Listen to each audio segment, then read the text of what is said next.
Sergey Vysotsky here again, and in the third part of our video, we're diving into why 9 out of 10 companies that start implementing budgeting end up with unsatisfactory or mediocre results. We'll look at the biggest mistakes everyone is warned about, but executives keep making them over and over anyway. I'll explain how to launch the budgeting process step by step, who should be involved and how, and we'll look at the action plan for when you're just starting out. In the second part, we covered the theory and types of budgets. Now for the interesting part. How do we make it all work? How do we get real value from all this paperwork or electronic bureaucracy? First, let's break down the preparation process. First off, if you think that gathering your top management to announce the launch of the budgeting system will have everyone happily running off to prepare high-quality budgets, think again. It won't happen. Your employees don't understand how it's supposed to work, don't know what specifically is expected of them, don't understand what their departments or responsibility areas' budget should look like, and have no idea how to do it. So, that universal happiness starting tomorrow is going to be postponed. To launch the process, we need some preparation. It's like building a house. There are general principles of construction, but every house is unique. So, on one hand, you have the experience accumulated by specialists, and on the other, you have your specific organization and business landscape into which the budgeting process must fit. Therefore, let's look at the process step by step. Step 1. Define the goals. Why do we need budgeting at all? What do we want to achieve in the end? Ideally, you need to find a system architect, someone who has built these houses before and knows all the nuances. The architect, who is also the project manager, will assemble the team. Literally everything depends on the goals you set. It determines how you will build the system, what foundation and walls you will lay for it. You must communicate these goals to the staff. What you want, why, how it will work, and what everyone will get out of it, including the benefits for each individual. This is exactly what we discussed in detail in the first part. Step 2. Develop the structure. Remember, budgeting is a team game. So, you need to define who is responsible for what. These are the so-called financial responsibility centers. Simply put, it's whoever holds the wallet for specific expenses. The marketing director holds the wallet for advertising and promotion. The administrative director holds the wallet for buying paper and repairing air conditioners. They must be included in the process of preparing and executing the budgets. Remember, if you don't include the person responsible for office expenses in the budgeting process, you can make spreadsheets with plans to cut costs on paper and printer toner all you want, but the actual results will be completely different and will have no connection to what you wrote in the budget. Step 3. Create rules and forms. Don't think people will figure out what to fill in and how on their own. This is the project team's job. They must prepare everything, explain, show, and teach. And they must do it so that even a non-financial person can understand. This is a mega important point. Get advice from those who have already learned the hard way. You need to detail the sequence of how budgets are created in your organization, and who passes the results of their work to whom, and when. It's like a relay race, and the relay must run exactly on schedule. Pay special attention to specifying the data being transferred and the deadlines for completion. The quality and timing of each stage, and ultimately, of the main budgets, will depend on this. Another important point. All these forms shouldn't be created just for the sake of it, but for subsequent analysis. The goal is to be able to analyze the actual data on budget execution and make management decisions to correct the situation. Budget items are not created randomly. They must be part of the financial analytics system from the very beginning. Their numbers should be easy to comprehend, yet sufficient for diagnosing problems and making decisions. We'll talk about this later, but the mechanism itself is created right at the start. And now, my favorite segment, true stories from the field. At one very large enterprise, we were relaunching the budgeting system. Naturally, the first step was to review the existing system. And to my surprise, I found 4,000 items in the budget. Can you imagine that spreadsheet of budget expenses? Of course, a budget with 4,000 lines was never reviewed or analyzed by anyone. It's like having a gym membership on another continent. For your information, the human brain can effectively interact with 7 plus or minus 2 elements to understand their meaning and make decisions. And when I presented a 3-level budget with 499 elements, the finance department simply didn't believe it was possible to work effectively with such a simplification. By the way, they are still working with it today. Step 4. Choose the tools. Budgeting is meant to simplify the company's management processes. Of course, it is highly recommended to automate the creation, control, and analysis of budgets. There are awesome specialized programs that automatically track things, ensuring no one slacks off or makes a payment outside the budget. But on the other hand, if you've structured everything properly, even regular Excel spreadsheets will do the job perfectly. It all depends on the size of your company and your ambitions. It's up to you to choose the super combine harvester with automatic satellite navigation or the reliable tractor. But remember, tools must be chosen based on the efficiency of the system as a whole. In your specific company, you must build upon the existing business processes and organically integrate budgeting into them. Since these processes differ between companies, what works perfectly for your competitors won't necessarily work for you. Approach everything critically and rationally.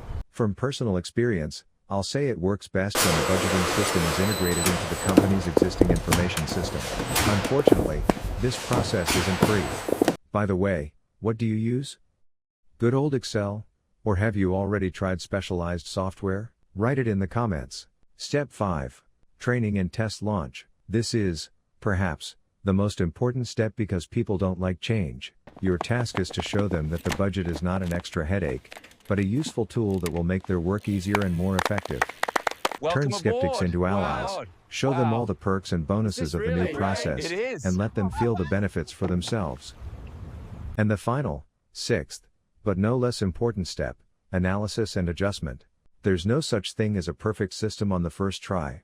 No matter how experienced the system architect is, no matter how carefully the procedures, forms, and software are prepared, in my practice, there has never been a case where nothing was forgotten and everything was accounted for on the first attempt.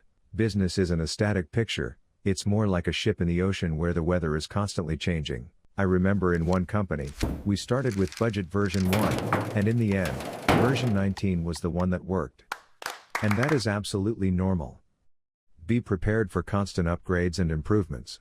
Who participates in budgeting? The short answer is, everyone. Therefore, it would be more correct to ask, who manages the budgeting process? Assembling a budget is like planning the crime of the century. You need a team of the best specialists, where everyone has their own role, and one person's failure means the failure of the entire operation. Let's meet our team. The system architect, the brains of the operation, the strategist. They know all the moves, see all the traps, draw the map for the team, and help in difficult situations. The CEO, the boss, the one who gives the green light. They see the final goal and take ultimate responsibility. The CFO, financial director, the code keeper. They are the guardian of the treasury, ensuring the team doesn't go over budget and achieves the set results. The CCO, commercial director, the negotiator, the face of the operation. They know what to sell, how to negotiate, and how much can be earned. The CTO and IT director, the gadget specialists. Without their tools, the whole operation will fail. They determine the team's toolkit, from reliable equipment to satellite navigation. The production director, the craftsman. Their job is to turn the plan into a real product. They are responsible for the entire physical side of the operation. They create everything the team needs from the provided resources. The supply chain director, the quartermaster. Their task is to get everything needed for the operation, raw materials, components. Without them, nothing even starts. And one more important, invisible participant in this project, financial, material, and time resources. You don't expect to upgrade your car for free, do you? Same story here, this isn't cheap. Even if you plan to do it all yourself, remember the cost of your time. Go and watch my video on how much an hour of your time costs. In other words, there's no way to do this without any cost. A budget isn't written by one person over a cup of coffee. It's a team game. The commercial director identifies the opportunities, the CFO sets the limits, the production director confirms what's realistic, department heads bring data from the field, and the CEO approves the route the company will take. Here, I want to point out one very important thing.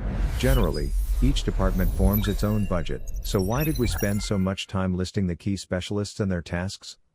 Here's why. Each key specialist in the company actually forms the company's policy in one area or another. They define the strategy and follow it. So, Let's imagine Wait. that employees at a branch office include a budget item to repair the sign out front. Is that the But the sign? marketing director is planning a rebrand But in we 2 have the months, sign. information that isn't yet public. Or a shop supervisor budgets What is for a that? major overhaul of a What do you grinding mean, machine. what is that? But the CTO knows that a new production line has already been ordered and is being manufactured, which will replace multiple pieces of equipment, including that very machine.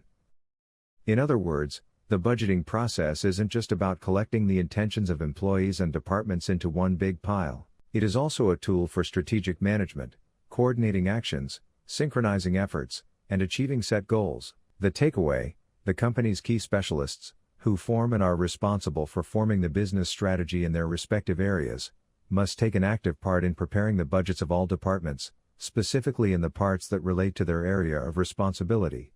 There are 2 ways to do this. Either the key specialist reviews and approves all budgets related to their area of responsibility, or those expenses and incomes are moved into a separate, dedicated budget. In real life, of course, it's a hybrid solution based on the company's internal management system. This approach of directly involving top management in the budgeting process turns them from opponents into allies of the implementation. They quickly realize they are gaining an additional tool for managing the company's technical, technological, and marketing strategies. I also strongly recommend maintaining flexibility in the decision-making system and in making adjustments to the budget. The budget is prepared by ordinary people, not profits. Something will inevitably be forgotten, something won't be accounted for, or something will happen in the external environment, taxes, tariffs, market changes, anything. You must have a process for making changes to an already approved budget. It is not dogma, it is a management tool.